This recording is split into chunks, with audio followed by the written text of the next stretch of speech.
ভূত চতুর্দশী শব্দ দুটি শুনলেই চোখের সামনে ভেসে ওঠে সেই অন্ধকার গা ছমছমে রাত। দীপান্বিতা অমাবস্যার আগে চতুর্দশী তিথিতেই পালিত হয় ভূত চতুর্দশী। হিন্দু শাস্ত্র মেনে অনেকেই এই দিনটিতে বাড়িতে 14 প্রদীপ জ্বালান এবং 14 রকমের শাক খেয়ে থাকেন, কিন্তু অনেকের কাছে হয়তো এই রীতির কারণ অজানা।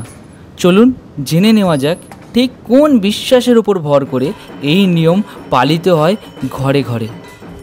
হিন্দু ধর্মে বিশ্বাস করা হয় যে এই দিন মৃত পূর্বপুরুষেরা মর্তে আসেন, তাদের খুশি করতে এবং অতৃপ্ত আত্মাদের অভিশাপ থেকে বাঁচাতে কিছু প্রথা মানা হয়।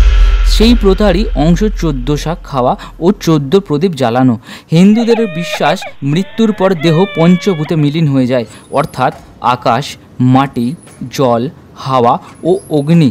প্রকৃতির এই 5 উপাদানের মধ্যে মিশে থাকেন পূর্বপুরুষেরা, আর তাই প্রকৃতি থেকে সংগ্রহ করা 14 রকমের শাক মৃত 14 পুরুষের উদ্দেশ্যে উৎসর্গ করা হয়, যেমন জয়ন্তী, সাঞ্চে, হিলাঞ্চ, ওল, পুঁই, বেতে, সর্ষে, কালাকা কাসুন্দে, নিম, পলতা, সৌলভ, গুলঞ্চ, ভাটপাতা, শুশনি।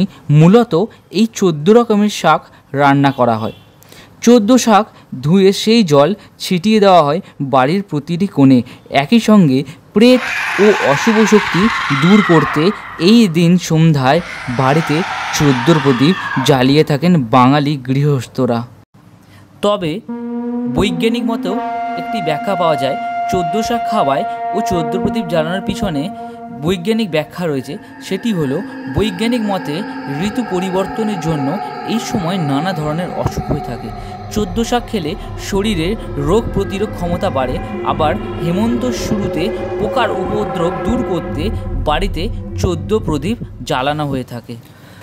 আবারও জানা যায়, পুরাণ মতে দানবরাজ বলি স্বর্গ, মর্ত ও পাতাল দখলের পরে নির্বিচার হত্যাযজ্ঞ শুরু করে রাক্ষসীরা, যে আক্রোশের শিকার হন দেবতারাও। বলির তাণ্ডব ঠেকাতে বৃহস্পতি ভগবান বিষ্ণুকে একটি উপায় বলে দেন। বামনের ছদ্মবেশে আবির্ভূত হন ভগবান বিষ্ণু। রাজা বলির কাছে 3 পা সমান জমি ভিক্ষা চান তিনি। তবে বলি বুঝতে পারেন বামনের ছদ্মবেশে ইনি আসলে কেউ না, স্বয়ং ভগবান বিষ্ণু। তা সত্ত্বেও ভিক্ষা দিতে রাজি হয়ে যান রাজা। এরপরই 2 পা দিয়ে স্বর্গ মর্ত দখল করে নেন ভগবান বিষ্ণু। নাভি থেকে বেরিয়ে আসা 3য় পা রাখেন স্বয়ং বলির মাথায়। বিষ্ণুর পদস্পর্শে পাতালে নেমে যান রাজা বলি। সেই থেকেই তার পাতালেই বাস হয়। তবে সব জেনেও ভগবান বিষ্ণুকে ভিক্ষা দিতে রাজি হওয়ায় বলি হয়ে ওঠেন করুণার পাত্র। বিষ্ণু আশীর্বাদ দেন প্রতি বছর মর্তে দ্বারা পুজো করা হবে। মনে করা হয় সেই থেকেই কালী পুজোর আগেই রাতে রাজা বলি পাতাল থেকে পুজো নিতে মর্তে আসেন।